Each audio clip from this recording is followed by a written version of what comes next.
This is the Chinwag Junkie Podcast. I'm your host, Joy Stone. Welcome to another episode. And I think because the cost of living is so tough for a lot of families now. I mean, we were lucky as a family when I was growing up that mum was able to spend a lot of time with us at home the way, and they scrimped, we didn't have all of the extras. They didn't have credit cards and they didn't, people I think are very overcommitted in terms of their expenses these days as well, because it's so easy to get these, quick short-term loans that have these massive interest rates and we've got afterpay and all of that. And, it sort of wasn't around when I was a kid, and we were lucky enough to have mum at home quite a lot, and she worked full time for a while there when they were trying to build their home in Toowoomba and were saving up for that. But we just had a lot more of that quality family time. And Dad was in the army, so he'd go away a bit, but lucky as I got a bit older, he was going away less and less. But I think it's interesting to see now what a struggle it is for families, and it is really difficult to have someone if you're wanting to stay home with the kids. It's really difficult for families to be able to afford either a mortgage or rent, plus the cost of living on top of that. And then, depending on where they send their kids to school, you've obviously got school fees to pay, after school activities. I really feel for families at the moment. And that's probably one of the things that's coming up a lot at the moment is just how, when I'm in my rounds with the community, is how tough it is for families right now. And I think people are, with the amount of national debt that we're in at the moment, I think people can see the writing on the wall where things are headed as well. So speaking of national debt, I bring that up in every political comment that is on Facebook, Instagram, whatever it is. A lot of people, when I first started talking about it, and I'm talking maybe 6 or 7 months ago, I knew we were in a lot of debt. Not even I realized how much it was, though. And when I used to comment talking about $1.4 trillion debt, I used to get called everything, like basically telling me I didn't know what the hell I was talking about. Yep. And there was no news coverage on it at all. There was no political parties or anyone speaking about this huge. There would have been a couple. I can't say none, but there would have been a couple. But it wasn't at the forefront of people's minds. No. And that's really changed now. I like a lot of things. It's coming to the forefront of, it's coming to the minds of people, like $1.4 trillion debt with a population of 25 million. Everyone screams about America, how much debt America's in. We're not far behind. No. Population adjusted. I'm not talking about 30 trillion compared to 1.8. I'm talking about the 330 million people that are there compared to the 25 that we have thereabouts. If you the population adjusted number is somewhere in the vicinity of $24 trillion. Yep. So the percentage debt that each person in Australia carries is not that far off America. No. And people aren't, they are starting to realize this now because, I know they're blaming the Ukraine-Russia crisis for everything. We were in debt well before that happened. We were in debt well before, yeah. Yeah. Yeah, and I guess that's sort of what's led me to doing what I'm doing now, which is obviously I'm the candidate for Groom for United Australia Party. I've never had an interest in politics, to tell you the truth. I still not particularly, it's not really a world that I ever saw myself getting involved in or wanting to. But I've always been one of those people where if you want to see change, you have to be part of the change. And unfortunately, the system that we have now, I don't agree with. I agree that there's a lot of changes that need to be made within the political arena. But sadly, unless we get good people in there, those changes aren't going to happen. So what changes specifically? Well, I'm pretty concerned about the level of corruption that I think everyone is becoming more and more aware of across the different levels of government.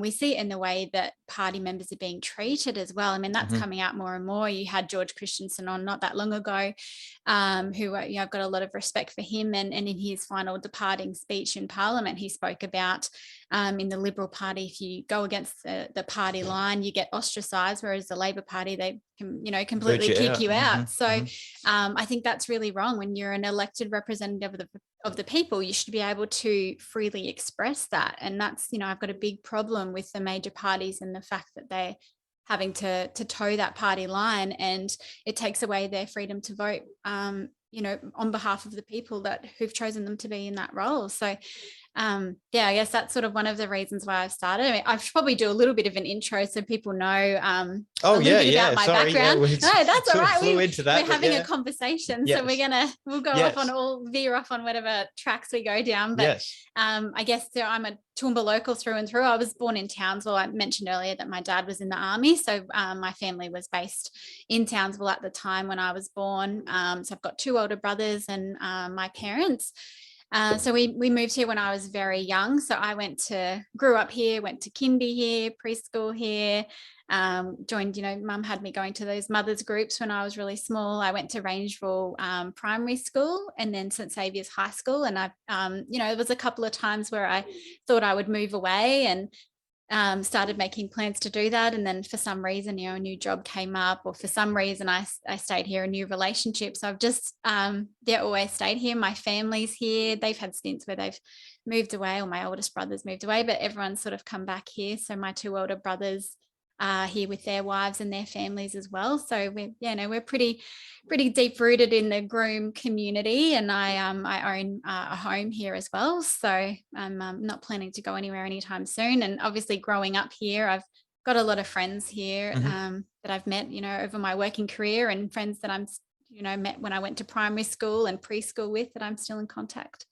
with as well, which is great. So I guess what happens here in our specific community is really personal to me. So, I think that's one of the things in politics is there are people when they can see that, it's a seat that can be won, they might put their hands up to run in that electorate, but they're not local to that area. So I just think they don't have the same passion and drive. It's not personal for them when they haven't grown up here and they don't know all of the people here. So I think it sort of brings a different element to it. Pull that a bit closer to you. Yeah. Am I not talking high? No, that's better. Okay. Yeah.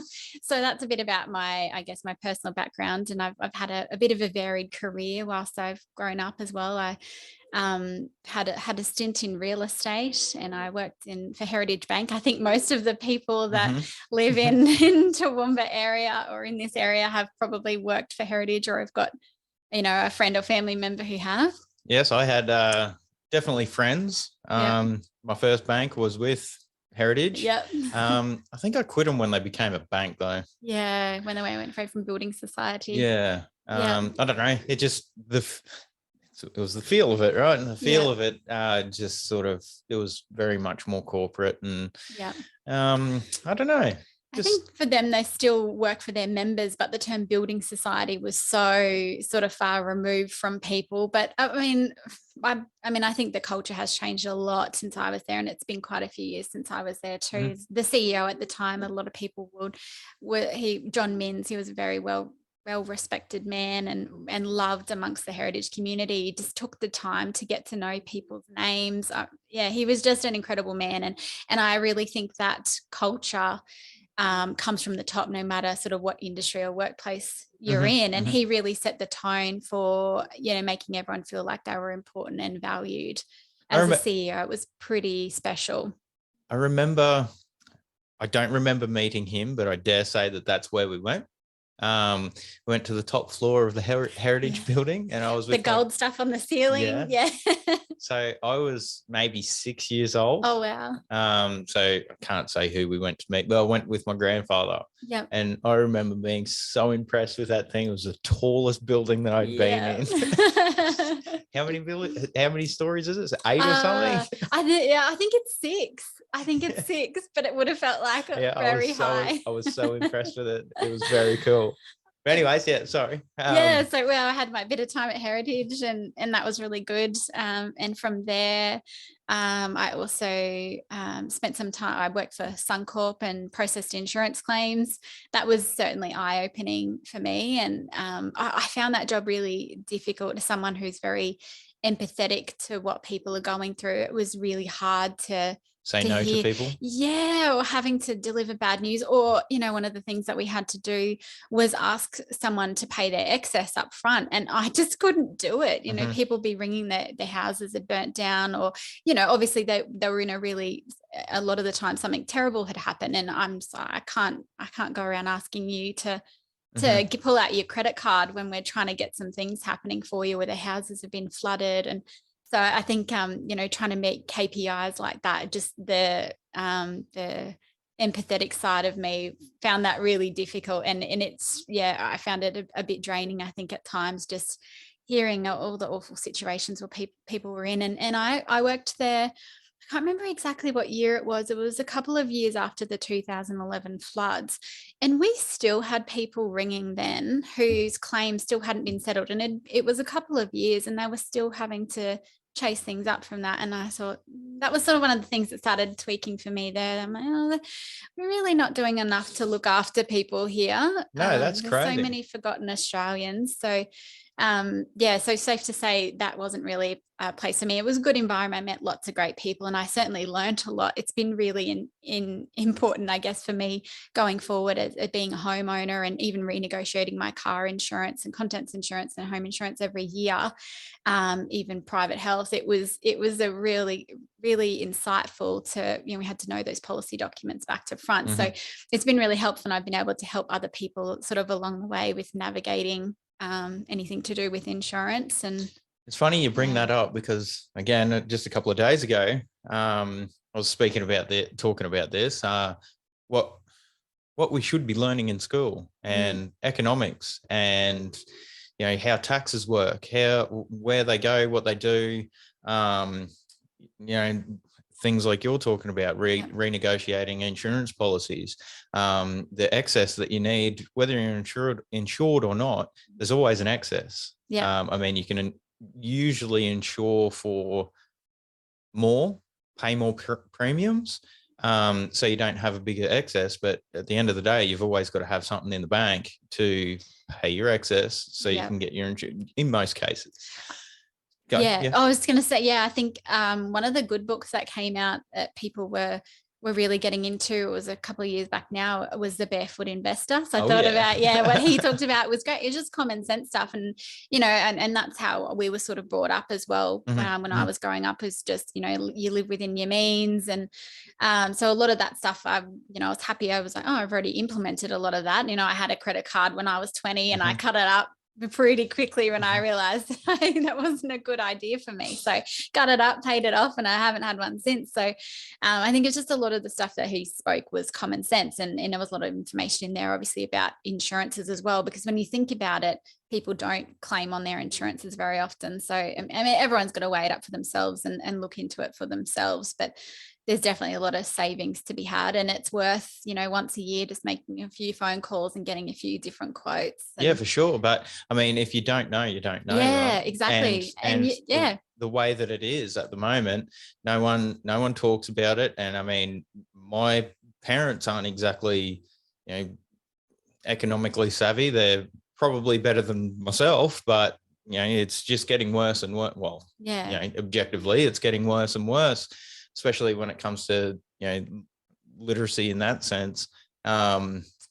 There's no talk of it in school. I mean, maybe I've done one term of something like economics, but I mean, we learnt how to balance a checkbook and do this sort of thing. It's irrelevant now. Yeah, that was outdated by 20 years when I was going through school. So none of it made sense to me then. It still doesn't make sense to me now why I learnt it. But anyway, that's I agree. There's so many practical skills I think that we do miss out on at school. And maybe there's an assumption that we'll be taught that by our parents, but I think they're really important basic skills that we definitely do need to concentrate on teaching people in school. Just getting more, I don't even know how we can do it, but just getting the information out there about, how important it is to renegotiate your insurance, or if you have a mortgage every year or even every 6 months. For me, I ring up my lender and say, what deal can you do for me? Can you do me a better rate?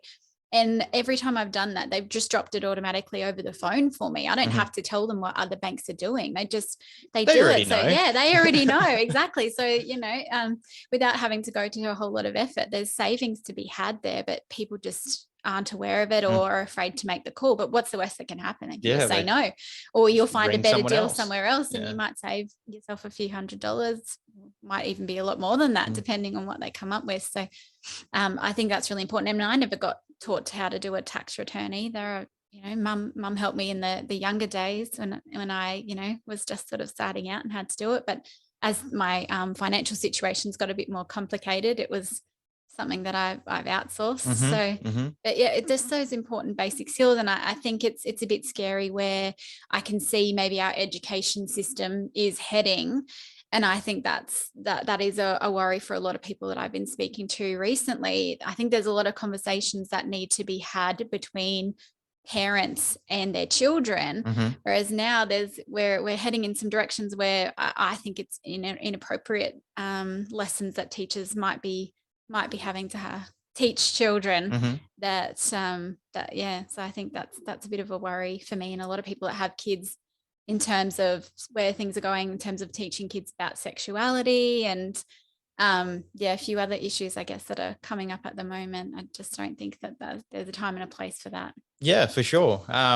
So obviously the whole world knows about Florida's the bill that's been branded don't say gay bill. Yeah.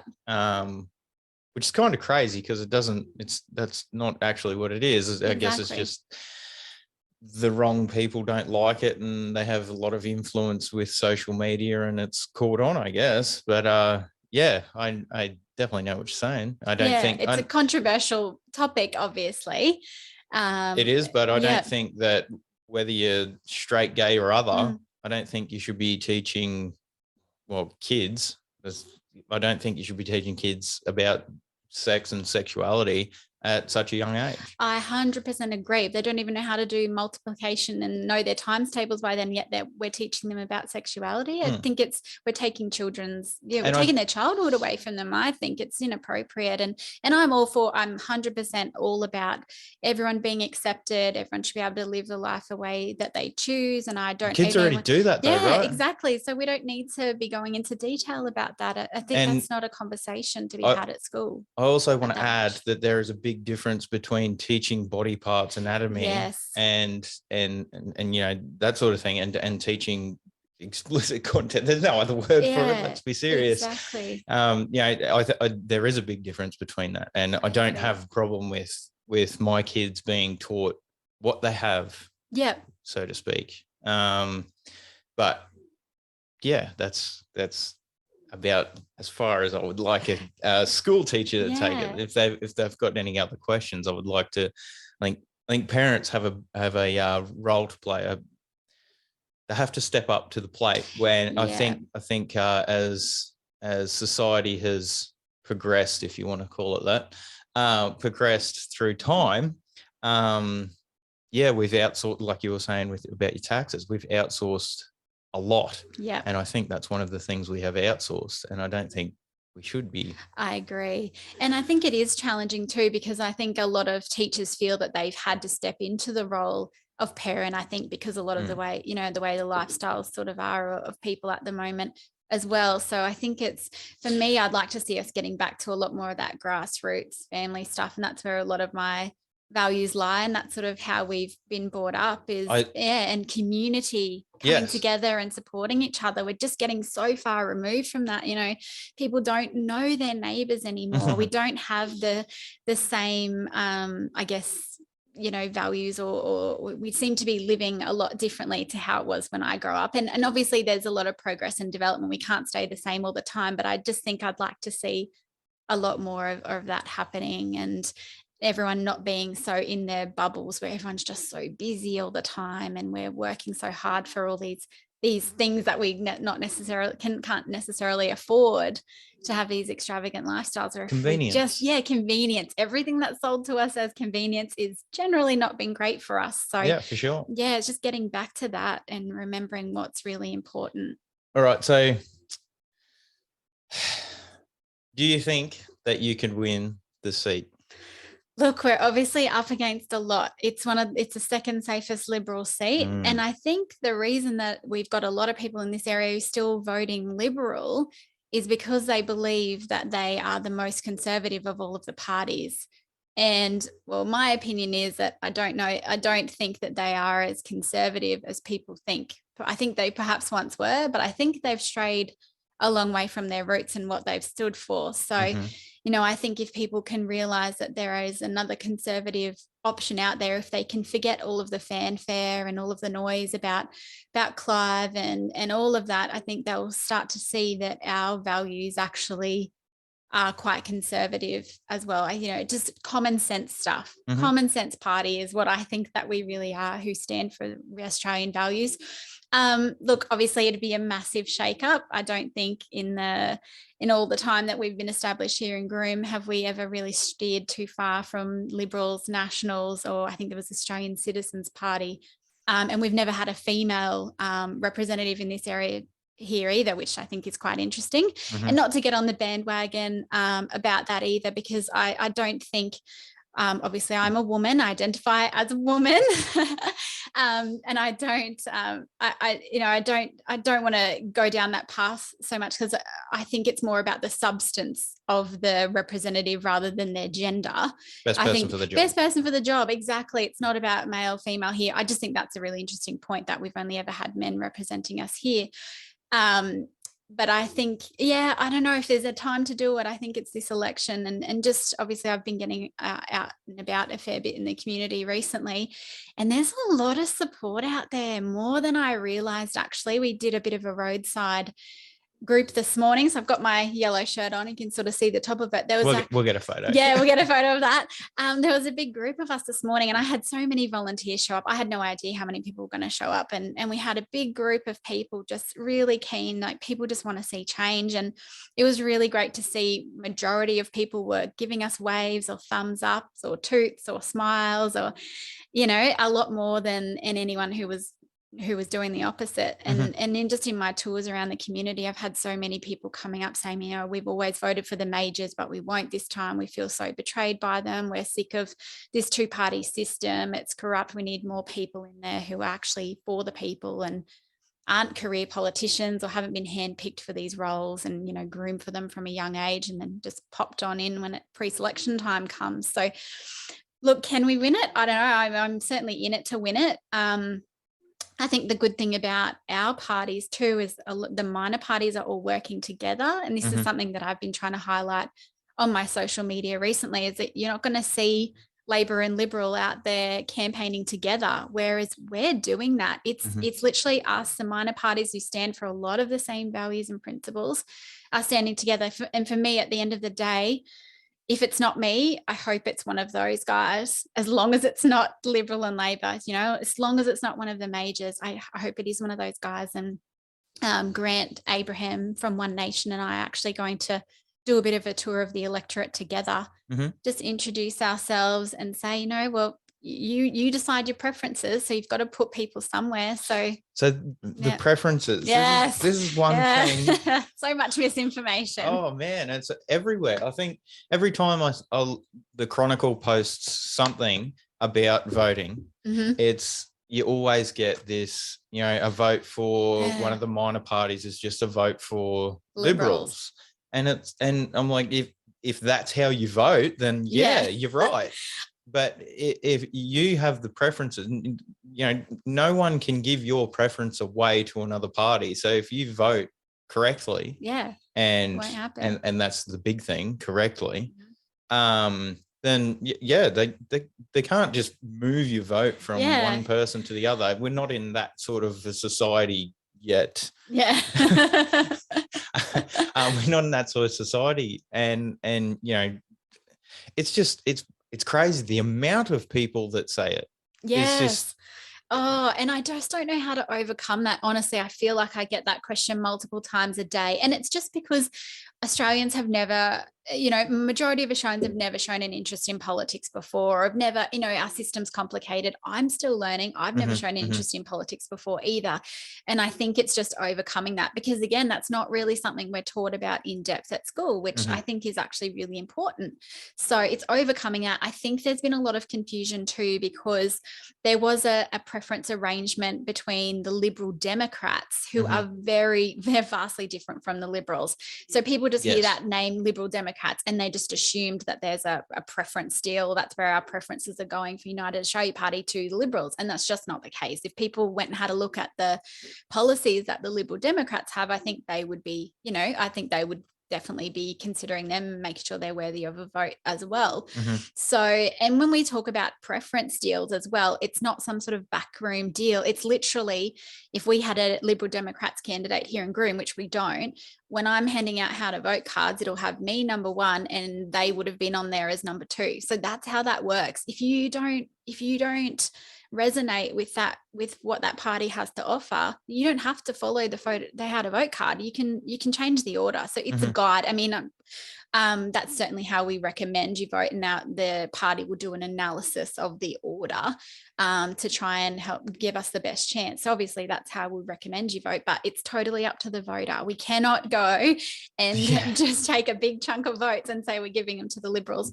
I think the other thing why that sort of keeps coming up as well is that UAP have run before, and we didn't want to see a Labor government. So they certainly had a campaign at the time that was, a bit more, we definitely, it was a bit of a campaign, I guess, against the Labor Party as well in a previous election. So a lot of people have still got that misinformation there around how that works. But our advice is put the majors dead last. Yeah, definitely. So I believe most people know who Topher Field is by this late stage. I haven't seen his marbles videos. Exactly. That's what I was about to say. So that is brilliant. That's little demonstration that he done. It really highlights and explicitly explains how it works. And I post it often. With all the comments, like we were talking about, with all the comments where a vote for whoever is just a vote for this major party. I always post that, and I've never gotten a return reply, like an argument back after. I'm guessing at least a few Hopefully of them they have watch watched it. But I think whether a minor party wins or what the result of this election is, I think it's going to make the major parties at least rethink the path that they're going down. Like you mentioned before, Liberals have, I believe, and I'm fairly well anti-government of all descriptions. So am I. Funnily enough.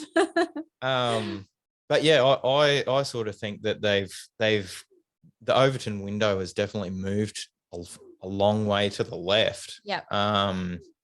And I mean, the budget sort of highlights that, Liberals aren't meant to be cash splashing, let's call it.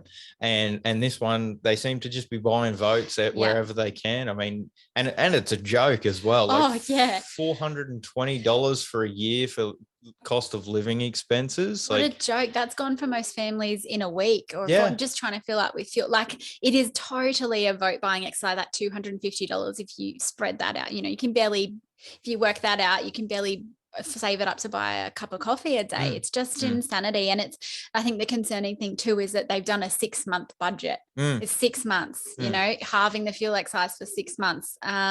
What's happening after 6 months? Well, I believe it's a safe budget. So they've thrown all this money around to try and buy votes to get themselves back in, and then in 6 months, just in case they lose, and the fuel excise comes back in, they can attack Labor and say, you know, they let the fuel come back, the fuel excise, they've brought that back in and all this sort of stuff, and cost of living's up now. And, you know, it's pure politics. Yeah, 100%. Really it was interesting too with that, and it's not something that I've looked into, but I received a bit of information this morning about with them halving the fuel excise, that actually negatively impacts the trucking industry and farmers, because they lose, they get a rebate, I'm told, right, on that fuel excise. So again, I haven't actually had much of a chance to look into it. I just sent the information before. So if that's correct, then halving this fuel excise is actually harming them more, because they're missing out on a percentage of this rebate. So again, that's something that I'll have to look into,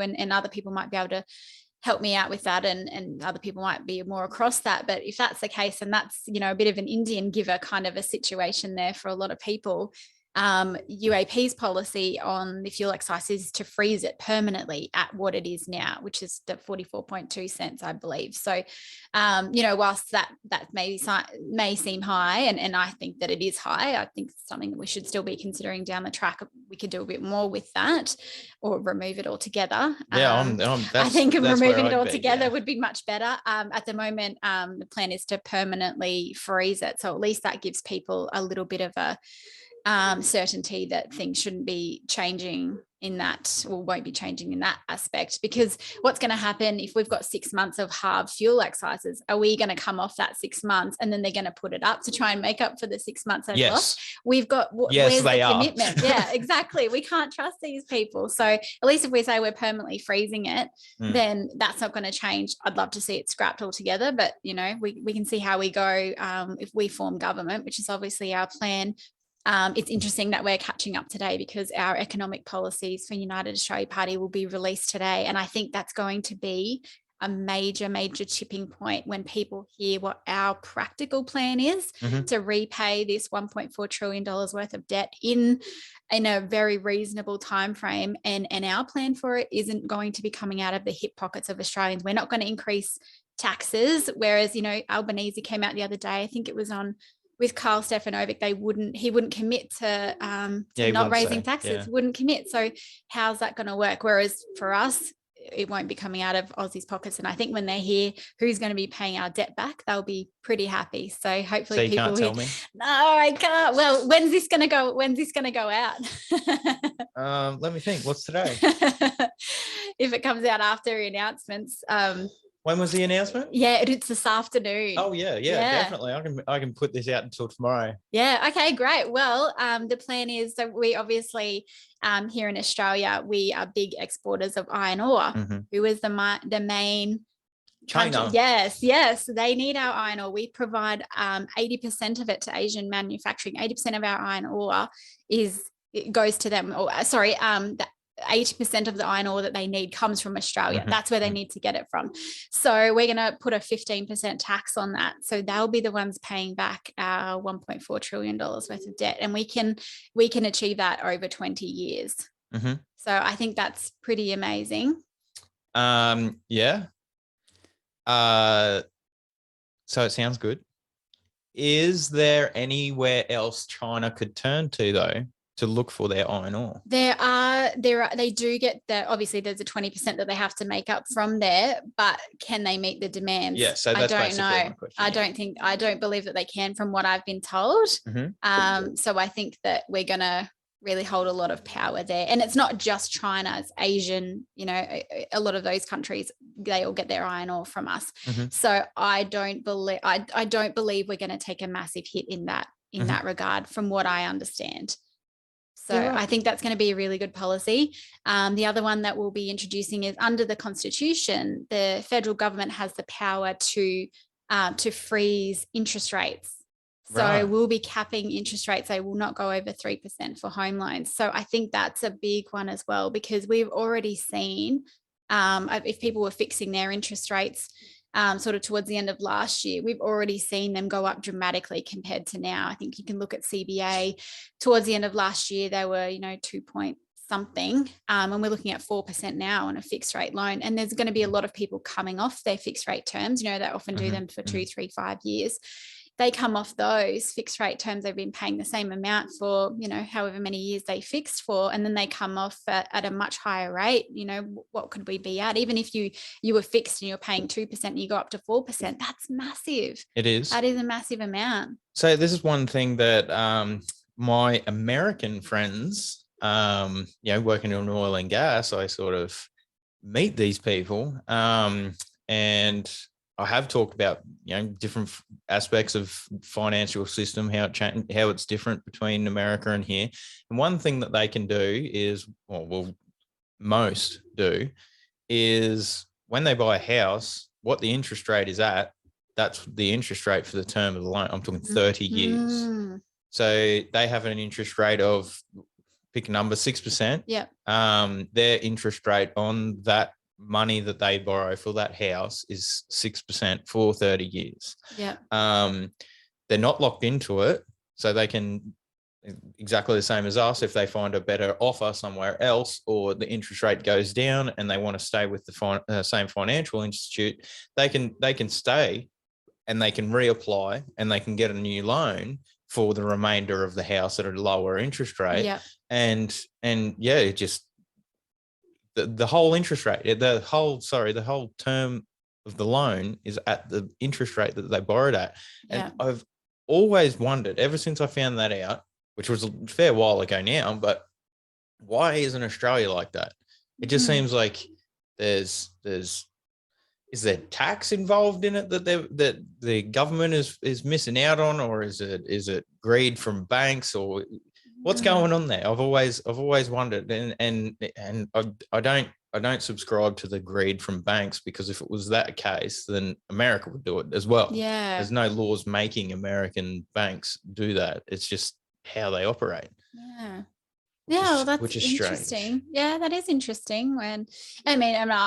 I've owned a home since I was 22 when I bought my first property, and I was lucky because I worked in real estate when I was 17. I started in real estate, and I saw, how well people were doing in the property market, and I thought, that's, a great place to be, and I thought, that sort of inspired me, I guess, to work towards that. And I was really lucky that my parents and my older brother and I went in and we bought an investment property together when I think I was 18, and we had it in my dad's name for tax purposes, but my brother and I paid into it every week, and we chipped in to cover the cost of that. And then when I was 22, it was sort of time for me to look at buying my own place. I was really lucky that mum and dad bought me out. So had I not had that, that I don't know where I would have been, where I would have ended up. And trying to break into the home loan market now is just so hard to try and save the deposit that's required. And houses are so expensive. So I was just really lucky I got that start then. And I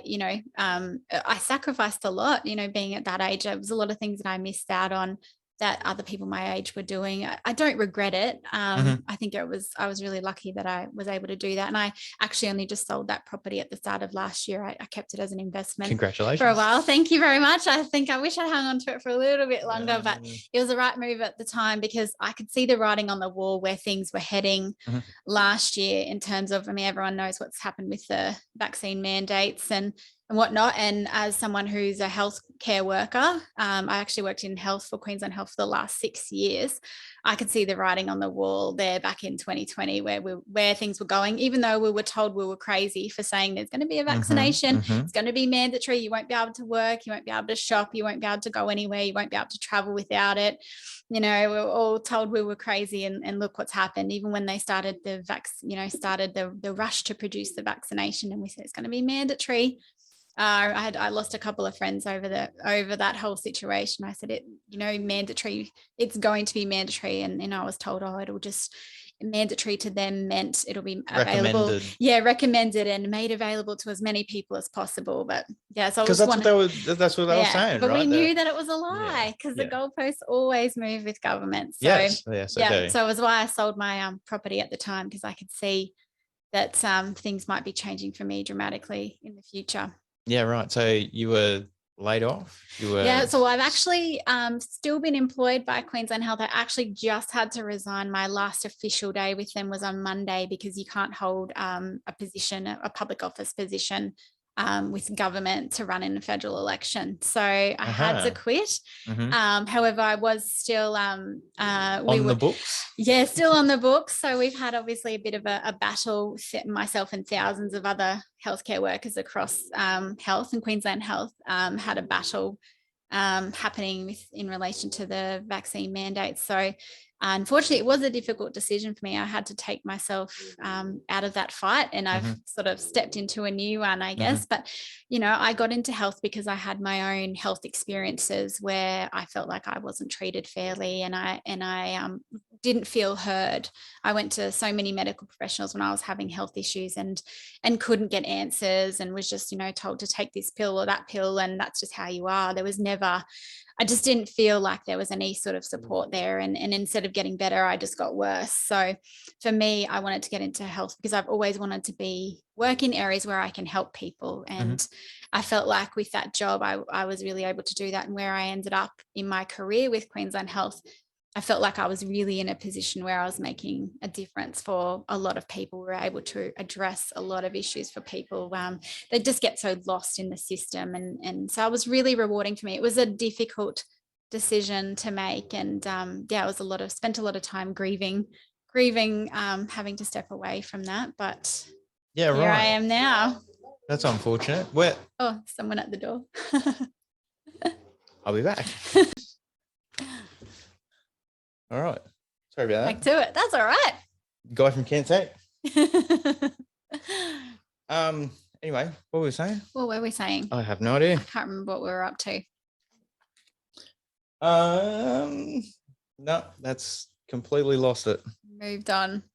Well, I think I think we're talking about my career in health and how that's come to an end now. How long were you there for? How long? 6 years. Yeah. Okay. Yeah. So pretty decent amount of time. Yeah. And I thought that would be, you know, I'd be working in that area for a long time. I definitely had planned to stick around. So one of the things that often comes up with healthcare workers is that vaccines were mandatory for them anyway. And why would this one be any different? Well, and yes, it's true for a lot of healthcare workers. I mean, for myself in the area that I worked in, it wasn't, the other ones weren't mandatory. When I started, it wasn't a thing. And yeah, that's true that they are required to show proof of vaccination for a number of other diseases and illnesses. Those vaccinations have been around for a very long time as well. So we've got long-term safety data on those other vaccinations, whereas this is very new. The mRNA technology is very new. A lot of people weren't comfortable with it. They weren't comfortable with the way the trials were run. And I just think that 100% should be a choice for people, considering this is so new and we don't know the long-term side effects. And the sad thing is that a lot of these healthcare workers who have stepped away have actually seen the people coming in with the side effects. So for that to not be a choice is I think really concerning, that we've gone so far in society that we've locked people out of society for making a personal choice that about what a medical procedure should be their right. Yes, I think that all of them should be voluntary. I agree. 100%. But it's not just that we've locked people out that didn't want to get it. I mean, anyone that's on Senator Rennick's Facebook page, he often gets stories from hospitals and individuals about their vaccine injuries, and they are, for lack of better words, they're disproven. They're swept under the rug. They're called the people in the hospitals that are suffering from these conditions, from the injuries that have been caused from the vaccines. They're called conspiracy theorists. While they're laying there and a doctor's treating them for a vaccine injury, they're called conspiracy theorists.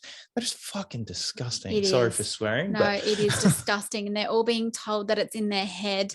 There's so many stories. And you can even go on to Jab Injuries Australia. They've got actually got pages all across the world on Instagram where people are sharing their stories, Mm-hmm. and the amount of people who've told it's just a psychological thing, or it's all in your head, anxiety. or it's anxiety, and then they finally get a doctor to listen and they end up being diagnosed with pericarditis or myocarditis.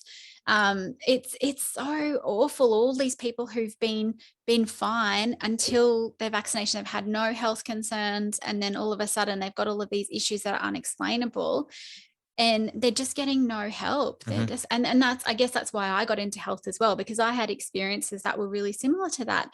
Kept getting told, you know, the issues that I had were mental health related when they weren't.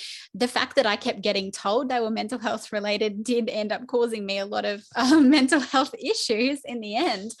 And it was when I started going down a bit of a different path that I realized that, you know, doctors, and, you know, a majority are very well-meaning. They, you know, the way that they learn, they, you know, I just think there's some critical thinking that is missing in the industry now. And it's, you know, it's a lot of masking symptoms, not treating the root cause of the issues. So I'm right there with you. I think it's treat the symptom and, you know, forget the cause.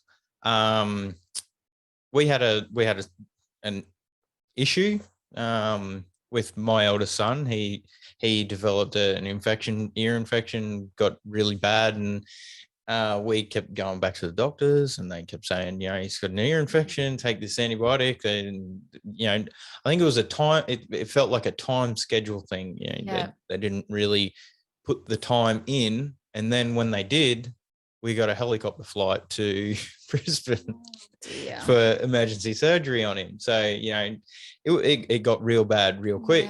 And the surgeons and the doctors down in Brisbane were saying, you know, this should have been picked up. It did start off as an ear infection. Like, what happened? And we'd tell our story, and they were blown away that could happen. And it wasn't just like we went to our private doctor or anything. We did that as well, but we were up at the public hospital a couple of times, you know, and told the same thing: just take these antibiotics. And then they didn't work. Then just take these antibiotics, and they didn't work. And then, just up the dose, and then they didn't work. And, you know, it was, like I said, it felt like a scheduling issue. If they took the time. And obviously I realized that there's funding involved in that, but how much money did it cost for Jack to go through his issue, then, you know, taking an extra 15 minutes to start with and getting the right antibiotics in the beginning, just taking the time, and the amount of money that's been spent, or the appointments lost for other people. You know, just taking the time. And I think that's as I said, one of the reasons why I got into health, because I had so many experiences like that, and I hear so many experiences like that, and it's just heartbreaking, all these people that, you know, have to go to so many different doctors, and often end up going to alternative measures because alternative or more holistic health options. For me, it was going to see a naturopath, and then I sort of went down that path, naturopathy, kinesiology, chiropractor. Honestly, it changed my life. It completely changed my life and my health. I've never been healthier. And, you know, it's when I sort of started listening to the advice from one side and listen to the advice from another. And it's just common sense with that as well. Just, you eat well, you look after yourself. The food pyramid, don't get me started on that. Pretty much tip it upside down, and you'll probably live a much healthier life. Stop eating things that are made for convenience. And I mean, I'm not, you know, I've still got a long way to go on my health journey, and I can't say that I don't do those things as well. And you know, my diet can definitely be cleaned up, but I think, you know, you really notice a difference. For sure. Take the time. And that's another thing that when you bring up, you know, what are you eating, should be the first question that a doctor asks you for almost any condition that you present to a doctor for. It should be, what are you eating? You know, and you get called all manner of things for bringing that up as well on all the socials, and in person as well. I have been, you know, food should be the root. What am I trying to say? It should be the first thing that's looked at. 100%. Because there is scientific studies. There's you know, to do with depression and arthritis and holy loud. Very loud. and numerous other health issues that people have that have been directly linked back to either chemicals in sugar-free drinks, or the consumption of sugar that's been directly linked to diabetes, which is a massive issue in Australia. Obesity, which is a massive issue in Australia. Particularly in this area, we've got some very high obesity rates in our town. Yes. And you're not allowed to talk about that anymore either. No, you can't. Well, you're not meant to. Not meant to, apparently. I think the really awful thing, though, is that so many doctors can't talk about those sorts of things. Or, if they start talking about diet and nutrition and you're not trained in that, you can't talk about it. If you're not a nutritionist or a dietitian. But it's ridiculous because it's common sense. I don't know how many people are aware of Dr. Gary Fettke. I'm sure he was based in Tasmania. Orthopedic surgeon. He got sick of having to amputate the limbs of diabetic patients. So he could see there was benefit in a high-fat, low-carb diet and obviously cutting out sugar for diabetic patients. And he had all these patients that he was working with who were following this change in lifestyle and diet. And it resulted in him not having to remove their limbs. But he was just raked over the coals. He had his license suspended. He had multiple court cases. APRA, who I'm sure a lot of people have become familiar with now, just absolutely just destroyed his career for 5 years, even though there was all of this evidence coming out about the benefits of a high-fat, low-carb diet for diabetic patients.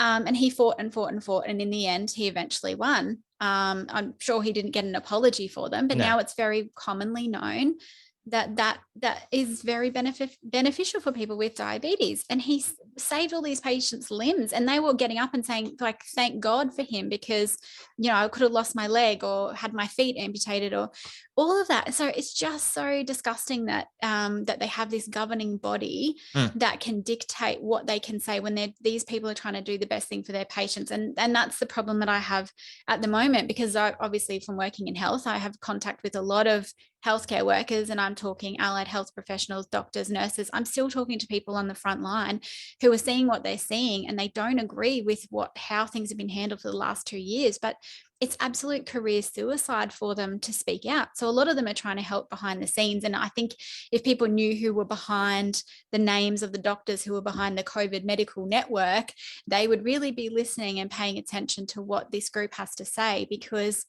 there is a lot of other doctors and scientists and professionals out there who have a lot more to say about what's been going on, and they're just being silenced. Yeah, so I definitely don't know. And I've talked to a few people that should, and they don't know ever of government stepping in front of a doctor to prescribe anything to anyone. It's never happened before with anything. It did with COVID, obviously, as most people know. Hydroxychloroquine and ivermectin was it. They said that you prescribed that, and people and doctors lost licenses. Yeah, massive fines. Yeah, had their doctor surgeries raided, and it's never happened before with anything ever. How did they get this power? Because they're not technically speaking, they're not exactly a government agency, are they? No, they're the regulating body for medical professionals. So they're meant to be independent type. Yeah, are they independent? No, definitely not. Definitely not. Scott Morrison's brother heads up APRA, come on. Yeah. Yeah, no, I don't think they're independent. They're just, technically speaking, they're meant to be. They're definitely not. No, and they've sent what we perceive to be threatening letters to doctors and nurses or anyone registered under APRA, which includes chiropractors now, banning them from sharing their opinions on what should be informed consent for patients. So people aren't getting true informed consent. They're not being told about the issues ahead of this medical procedure being administered. People should have informed consent. People are aware of these alternative measures, and to have them or options, have them completely taken away. If you've been going to your doctor for 20 years, they know your history. So why is there not informed consent, where they can prescribe one of these alternate treatment measures if they agree that perhaps maybe the vaccination isn't the best option for that individual, or perhaps that person's had the vaccination, but why can we not have an informed discussion with our patients, say these are the risks and the benefits of this medication, these are what the studies show? Why can it then not be up to the patient and the doctor to have that, And make that decision? Speaking of crazy though, one of the things that's come out and it's been popularized is I've had 2 vaccinations and I've had the booster and I caught COVID, but I'm glad that I did have the vaccination because it would have been so much worse. And it's like that is the least scientific thing I've ever heard. And on top of that, we were sold that if you get vaccinated, you won't catch COVID. People keep saying that wasn't true. They never said that. They did. I've got so many videos when it first came out. I was about to say, I've got a compilation of my phone. The virus will die in a vaccinated person. And it was just a lie. You can't spread it. And it's just blatant misinformation. So I don't know why we get labeled misinformationists when they were the misinformationists from the start. Yeah, for sure. And with the compilation, it's like, it's everyone from Anthony Fauci, the president, Biden. I think, who else said it? Oh God, everyone's at one stage or another. All of their news agencies were reporting that as well, all across the states. Even here, we were sold here as well. Yep, I'm sure those words came out of Greg Hunt's mouth as well. Mm-hmm. Yeah, the virus will die in a vaccinated person. I'm sure. He also said we were in the world's largest clinical trial, but people choose to forget that. Yeah, that's another thing. Like that is actually what it is. Yeah, that came out of his mouth. Yeah, but whether you like it or not, whether you're for the vaccine, whether you're completely against it, that is what it is. Yeah, it is the third stage phase 3 clinical trial. And that's, for me, if people are given true informed consent and they can weigh up the risks and the benefits of either having the vaccination or not, and they're fully aware of the risks of them contracting COVID, then that's fine. If they choose to have that, they think the vaccination is a good health decision for them, wonderful. If they make the choice that it's not a good health decision for them, then that should be their choice. There is, and we're kind of at this point now where they're putting in all of these restrictions on people who are unvaccinated, that they are letting return to workforces, where it's, they have to have a rat test 3 times a week. They have to wear full PPE. They have to use separate tea rooms to other people and separate entrances and exits. If we're really about mitigating the risk here and reducing the spread of the virus, then those sorts of things should be implemented, or rat testing should be implemented for everyone, regardless of your vaccination Especially status. Now, because we know everyone's that everyone catches, everyone suffers, everyone can, and it's got to do with your personal well-being. Yeah. Do you exercise? What sort of sunlight do you get? What sort of food do you eat? And they're basics, the basics. Really basic stuff. And instead we locked people in their homes, stopped them from going to gyms, told them not to socialize outside. In Victoria, they closed children's playgrounds. In Queensland, they even stopped people from going to skate parks and put sand on it. I was about to say, here just down the road, they closed the skate park for, I'm not sure how long it was, but look, I would be willing to forgive, because that was very early on. Yeah. And no one knew what it was. Yeah. We had, information coming out of China, and that's what they were basing everything on. Yeah. And at that stage, it had a 15% kill rate or something crazy like that. And people, including myself, were legitimately concerned. And then it got to Italy and it looked bad for a bit. And then it didn't look bad, but we pretended it did. And then a year later, it was definitely, this is not as hyped up as people have been telling us it is. Yeah. But we still pretended it was. And 2 years later, just the other day, we have scrapped the mandatory vaccinations sent to pubs and clubs in Queensland. Yeah. The Premier scrapped those. So we are largely still pretending that this is going to kill a lot of people. It's not.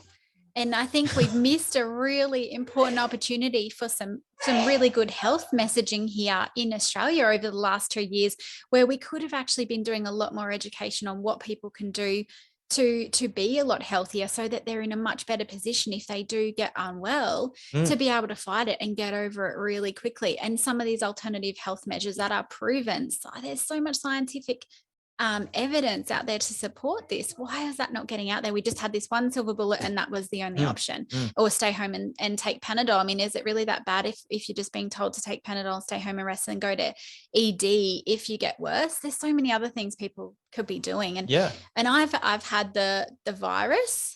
You have. I've had the virus. Congratulations. You're the first person I know. Thank you. It took me a long time to get it, considering, for someone who remained vaccine free, it was supposed to hunt me down. It took a very, very long time for it to catch up with me. And I felt a little bit off. I was at a point where I'd been quite run down and hadn't been taking all my supplements as I had been, and things sort of fell by the wayside. And when I say I felt unwell, it was literally about 12 hours where I had a bit of a scratchy throat, bit of a slight headache, sort of achy lower back. I didn't have a fever or anything like that. Just felt quite fatigued, and my nose was blocked. And honestly, I was over it within 12 hours. If we weren't in this situation, I would have gone to work. I would have gone to work. I would have just worked. I wouldn't have even really known there was anything wrong.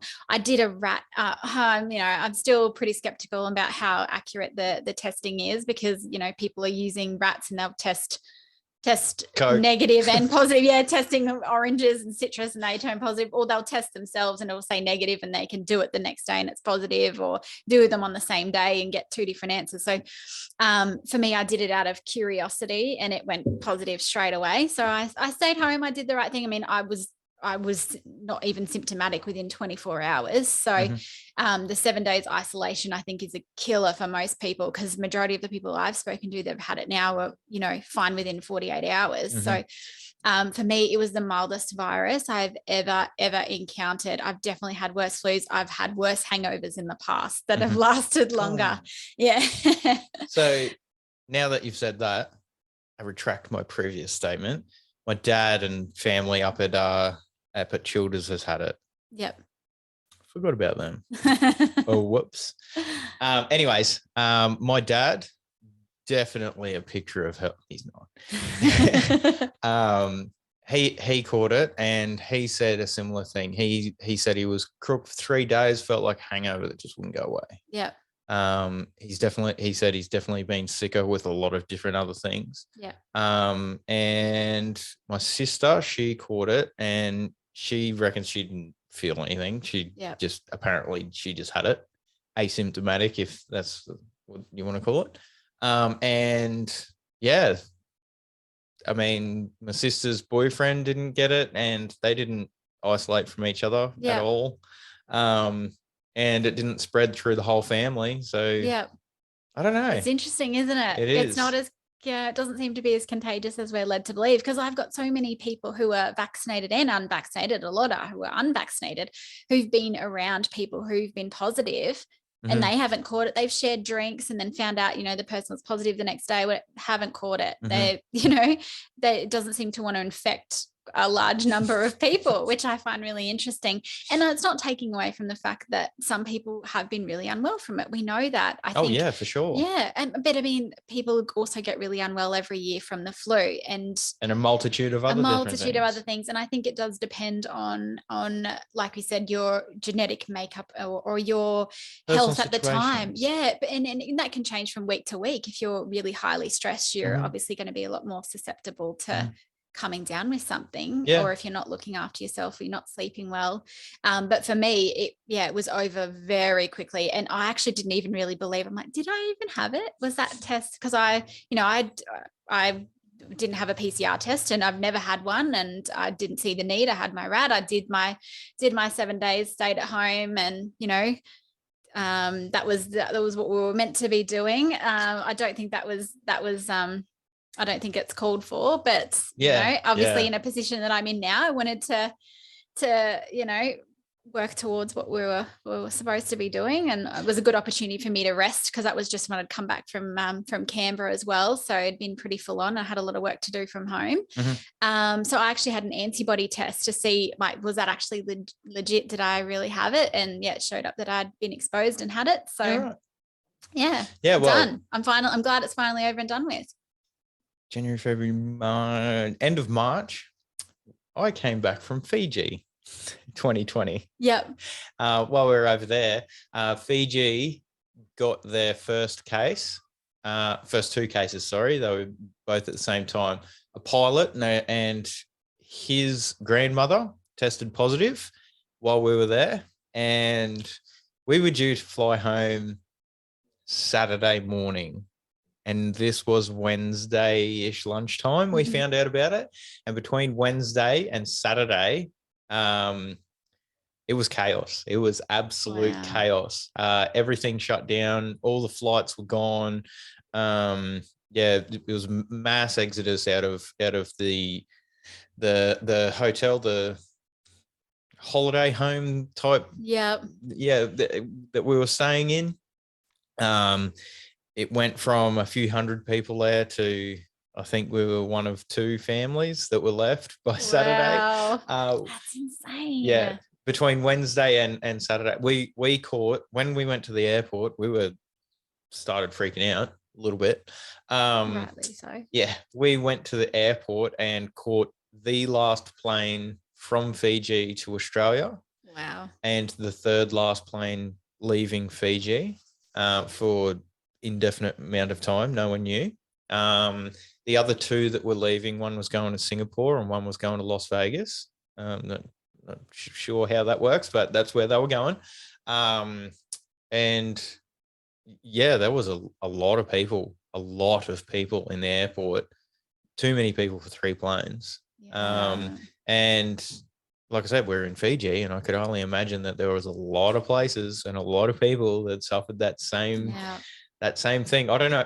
I don't know what happened to those people. Obviously, I'm not in contact with them, but there was a lot of people there. It was crazy. It was so crazy. Oh, I can't even imagine how stressful that would have been. Yeah. There's just been so many people though that have been in situations like that. We had, so how many Aussies did we have locked out, weren't able to return to their country? They had no money, no way to get back. Whatever flights were available were just ridiculously expensive. And then we even had that where we had people locked out here when they closed the borders. All these people that were having to sleep in cars in New South Wales, they wouldn't let them into Queensland, or people that, you know, lived.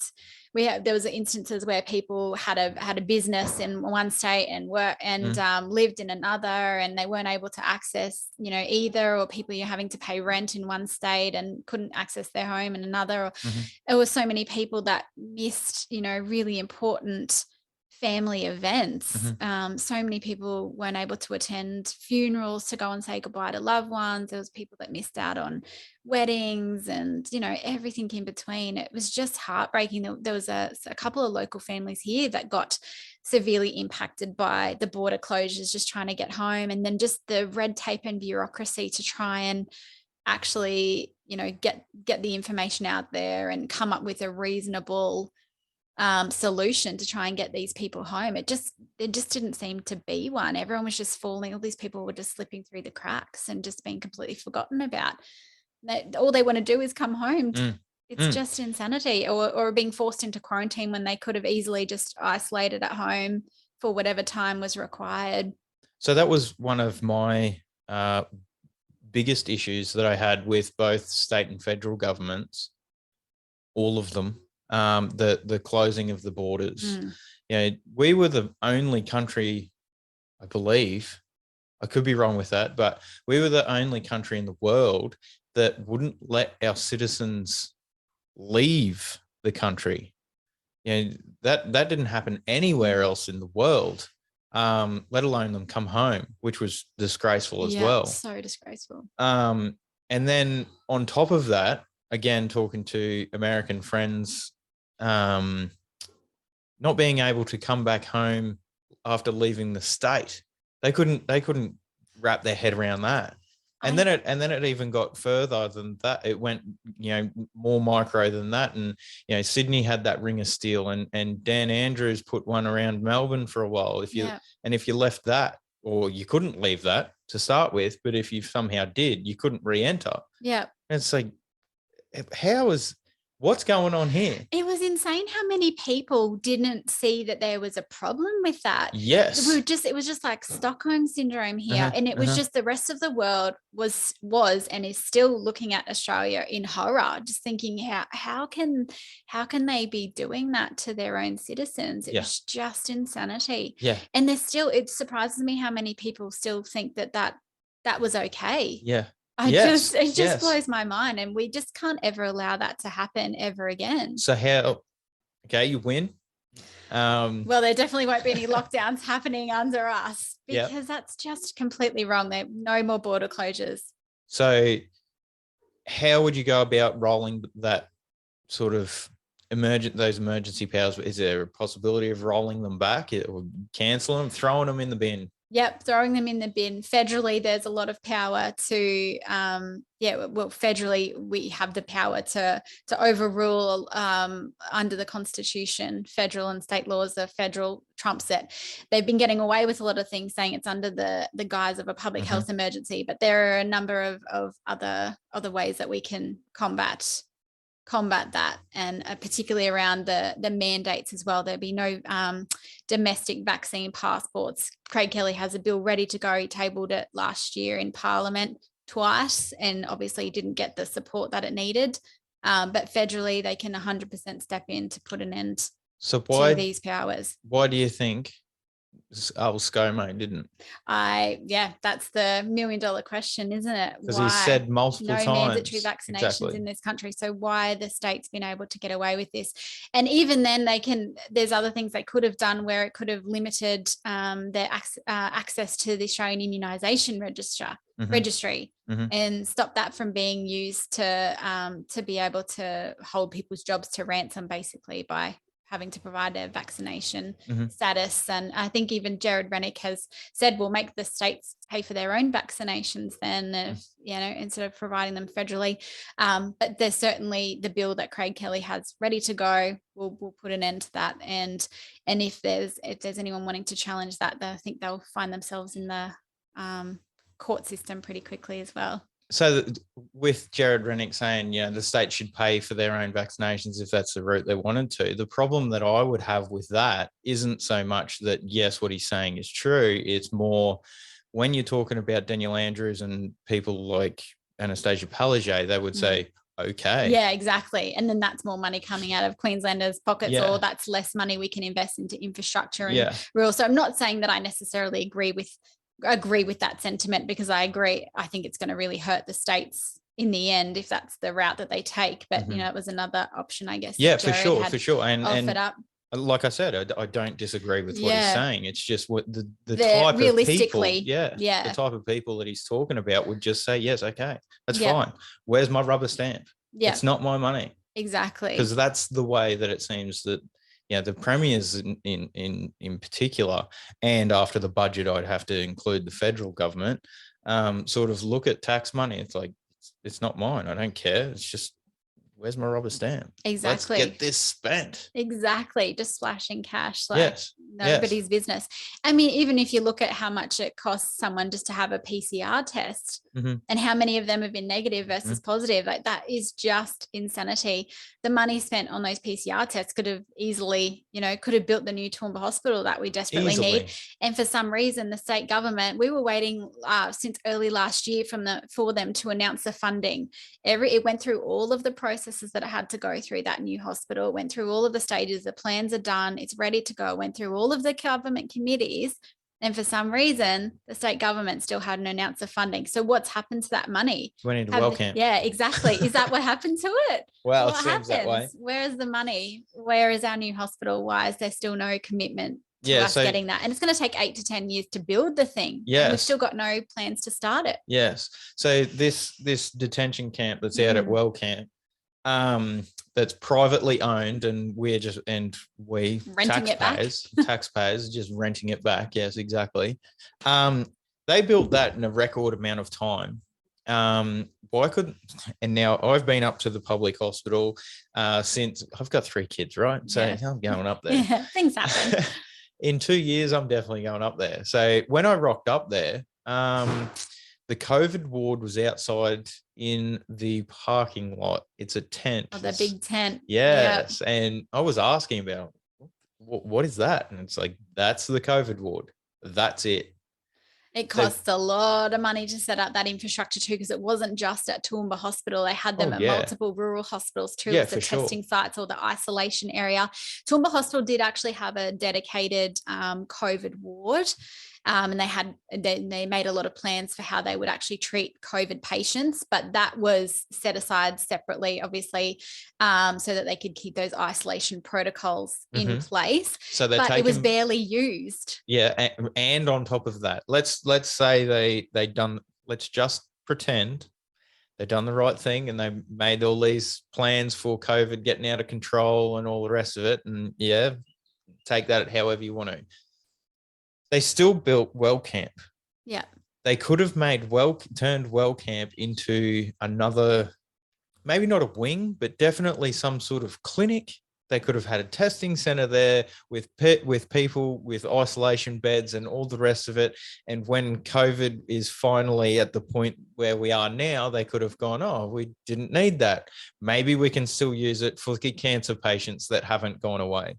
You know what I'm saying? Like, there's no reason that we needed this thing out at Wellcamp when we could have built it in the car park at the hospital, which they did anyway with a temporary fence, and taken a wing away from the hospital, from an already struggling and undersized hospital. When they could have built this thing out at Wellcamp, they could have moved it into town and built it in there and had a bigger, better hospital that Toowoomba desperately needs anyway. And I think that's a lot of the problem too, is that Toowoomba Hospital's been going on to code yellow quite a bit. And this was even pre-COVID. And what code yellow means is that the hospital is literally at capacity. ED is full. We've got QAS staff waiting with patients on stretchers, waiting for a bed to free up in ED. ED are waiting for beds to free up in the wider hospital, or for people to be transferred to rural facilities or discharged home.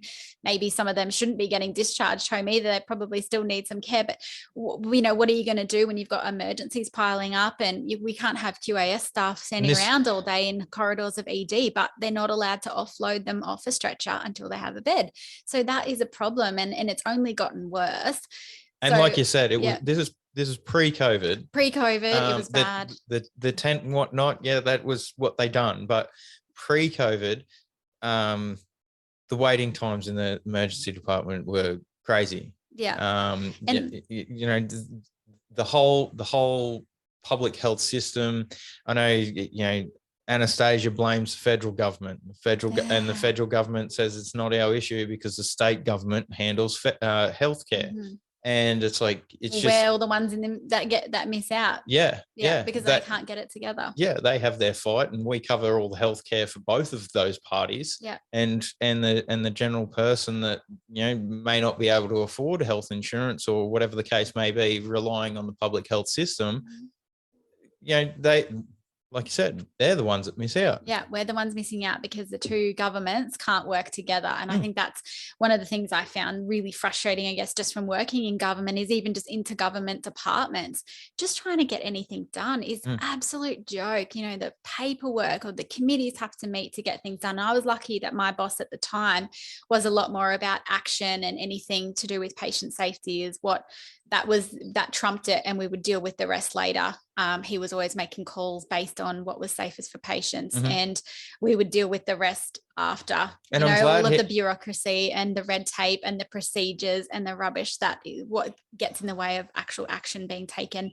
And I guess for someone like myself as well, I like to see action happening quickly. I think we've just got too many levels of red tape to get through, even just all levels of government. It's absolutely ridiculous, and it feels like it's just people justifying their existence or justifying their position to make things more complicated to get things done. And I think, in terms of health, I found that pretty frustrating.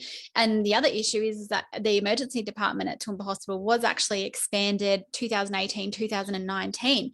It's already not big enough, but the hospital site there, because there's a number of buildings that can't be touched, as well because of their historical purposes. And so we can't use those, the heritage listed buildings. So it's really difficult. There's not a lot of places to expand on the campus. The money, because it's such old infrastructure, they still use paper charts there because the infrastructure at the hospital just wasn't there to be able to implement electronic medical records. In order to expand the ED now, they're actually going to have to build into the car park where the ambulances come in. So it's decreasing the size of the ambulance bays because they've got nowhere else to go. We're bursting at the seams. Our town is bursting at the seams with people coming here. You know, it's worrying, and we don't have the staff, which is the problem too, to be able to keep up with the demand. Because a lot of them were redeployed for anything to do with COVID in the vaccination clinics and the testing clinics. And then we had to pull staff to help with the management of COVID. So for all of these project teams as well, then they go and open well camp. You know, where are we getting staff from for that? They're probably paying them a lot better. So, and it's going to be a much easier job than working on a ward. It's, you know, it's not easy for nurses to care for people in wards all day. And then on top of that, you've got isolations if you get sick, even if they're not even sick, you know, they're only sick for 2 days. And it's only been recently that they've cancelled the close contact type situation. You know, it doesn't count anymore if you're a close contact. Within 12 weeks, I think, as well. If you they've changed that now. Yeah, so you know, these changes have only just come in, but they've been in place for 2 years, and you know, all of this takes an effect. Yeah, all of it. And the nurses are burnt out. You know, they're doing 12-hour shifts. They're being asked to do overtime. And they were burnt out before they too. They 100% were. They don't get paid enough. They 100% don't. Aged care staff are the same. Then they lost. And that's the thing is people say, oh, mandates, it was only such a small number of people affected. Well, I think if people really understood the numbers of staff that we lost here, they would realize that, you know, that these mandates actually can mean their loved one dying because there's not a QAS officer available to respond in time, or there's not a bed available, or they don't have the nurse to patient ratios they can keep up with, so they can't open as many beds in the hospitals because they don't have the staff. Particularly now, like we said before, you know, vaccinated people can catch it and carry it, and they get sick, and you know, everything from a mild flu-like symptoms all the way through to death. We've seen this. It's a thing now. It's a verifiable fact. Yeah. But there's still mandates for it. And like I asked you the question before about having the mandates for healthcare workers, and you know, you could make the argument if the vaccine done what vaccines were meant to do, you could make that argument. Exactly. But now today the mandate's still there, and I don't, that argument just doesn't hold water. And why are we not talking more about natural immunity when so many people have actually been infected? That was the first time I was ever called a conspiracy theorist. What is natural immunity? It used to be a thing. Even Fauci came out and said that a few years about the flu. If you had the flu, you don't need the vaccine because you've got natural immunity, and that is... Yeah, that's great. Yeah. Natural immunity is amazing. So I think if we're wanting to mitigate the risk in a healthcare setting, then why are we not regularly testing all healthcare workers regardless of their vaccination status? If it was as bad as... would make sense. If it was bad as we were led to believe, lockdowns wouldn't have been a thing because we would have been doing it ourselves. Yeah. People would be doing the tests, and there'd be, you know, it's not like the technology wasn't accessible. People would be testing themselves because they'd be worried about having this thing if it was bad as we were we were told it was. Yeah. So I don't ever believe that, you know, someone else should be telling another person what they can and can't do, when they can and can't do it, and who they can and can't do it with. Yeah, who you can see at what times. Yeah, we used to call that an abusive relationship. Exactly. We're in an abusive relationship with our government. Yes. But it's scary to me how many people sort of, I guess, don't see that or don't see an issue with it. And when people say, oh, I wasn't affected by the mandates and I'm happy for them to be in place, they just don't realize how many healthcare staff, or, you know, from every industry that we've lost, it does have an impact. We lost 11 midwives just in the public health system. That is significant when they already were struggling to fill their roster. And what an important role that is to have those skilled people sitting at home that's just disgusting. And that's not even counting the ones that we've lost privately. So I think that's a massive loss. And there's thousands of healthcare workers, including nurses.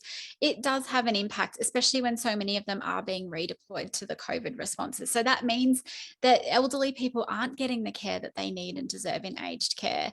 And just the way that they've been treated through this is just, I understand protecting the vulnerable, because we know that this disease is definitely affecting the elderly the worst and the most. You can look at the statistics and that's, where the highest numbers of deaths have occurred, and every death is a tragedy. But, for a lot of those people, they would much rather have been able to spend their final sort of years spending as much quality time with their family as possible, not being isolated in their rooms and not having enough aged care staff to come in and check on them either. I think that's just really, really sad.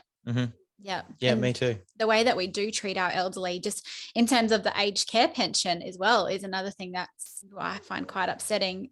They're living below the poverty line, and these people have worked hard all of their lives, and we treat them like this at the end. Again, they were sold a lie. The aged care pension was, they paid into this government thing, like we are paying into super now. They paid into this government thing that promised them that they'd look after them in their retirement, and that just didn't come to fruition at all. I'm all for voluntary superannuation. Yeah.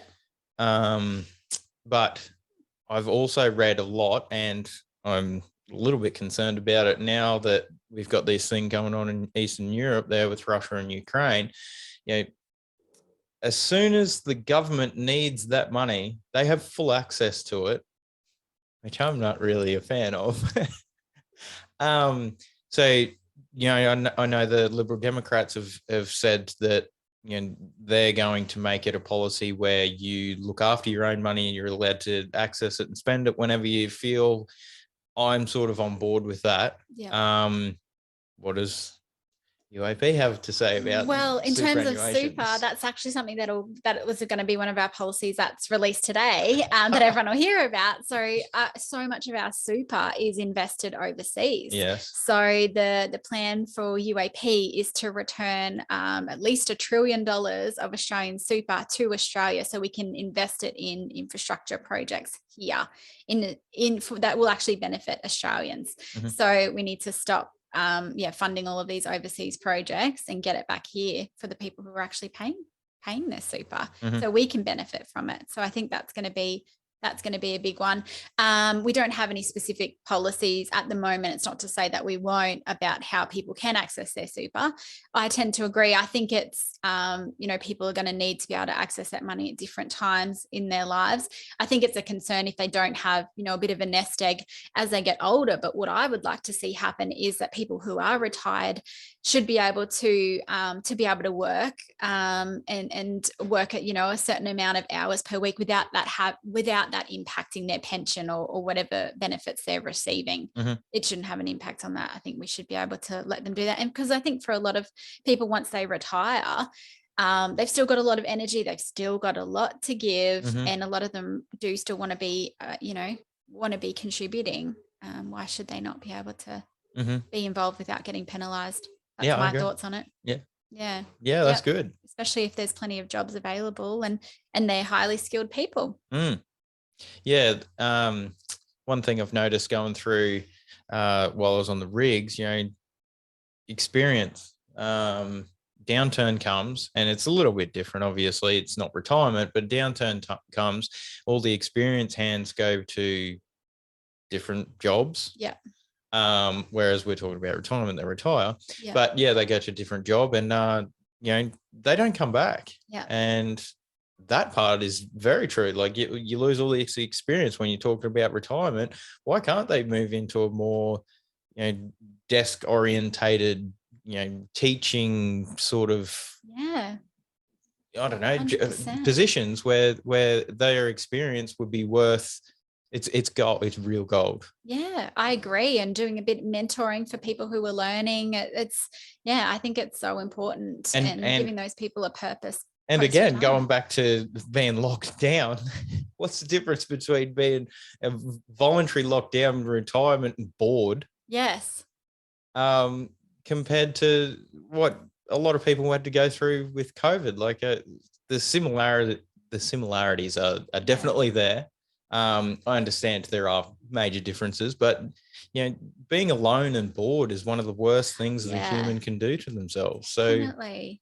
Well, humans aren't meant to be that way. No. I think it's sad too, how many teachers we've lost with a lot of experience. A lot did retire, when it came up to the mandates at the end of last year. There was a lot of teachers who would have hung around for a bit longer, and they, would have been able to obviously teach our children, and also be able to mentor new teachers who are just starting out. But a lot of them have, chose to retire early because they wanted to make a decision about what they felt was best for their health as well. So, I've spoken a lot obviously about healthcare because I've spent a fair bit of time there and saw the other side of how things work. But, it's our children are really missing out here as well. And there's been kids that are in tears because their teacher's leaving because they didn't get vaccinated. It's so sad.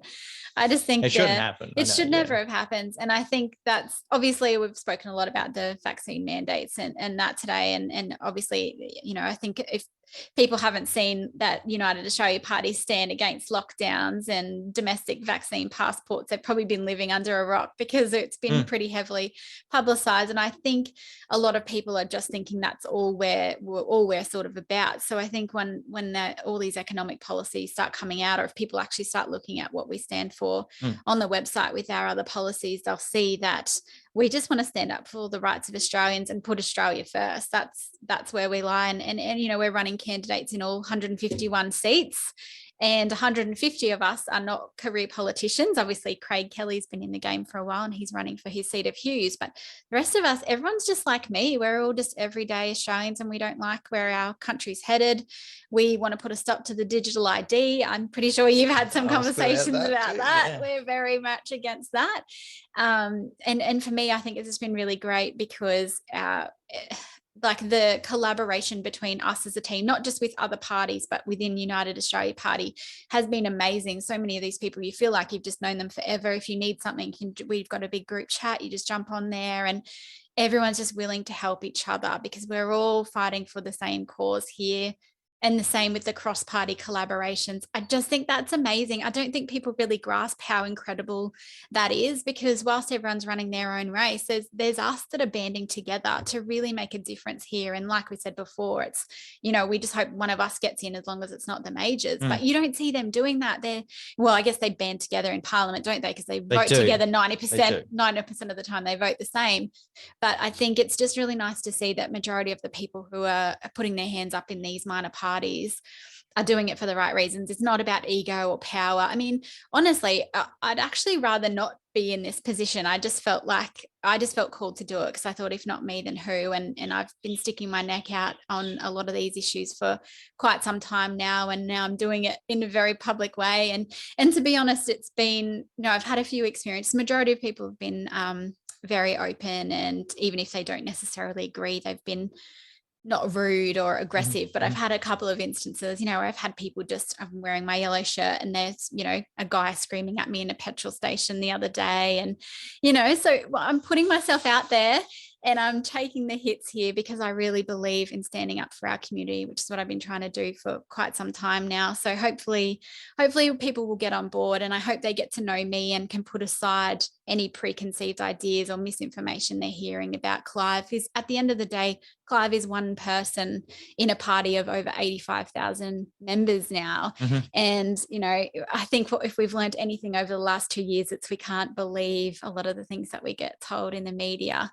For sure. So, all of these things that keep coming up about him, from what I can see, is he's doing this for his 2 young daughters. He wants to see a free and fair Australia. And, he doesn't need to be doing this either. He's a multi-billionaire. He could leave. He doesn't need to do this. He doesn't need any more power. He doesn't need, and then people keep saying he's just doing it to serve his own interests with mining. But the mining licenses come from state governments, and no one's done anything to peeve off the Queensland and WA governments than Clive. So it just doesn't make sense. Yeah, well, I'm going to wrap it up there. That's Yes. perfect. Thanks. Well, that's a good note to finish on. Yeah, Don't believe everything you read, and yeah. please get behind me if you live in the area, because we really need your support. If you can just come along and hand out how to vote cards for one day, I'm happy to take the hits, and I'm taking plenty of them, but I just need a few people to help me behind the scenes to get the job done. All right. Excellent.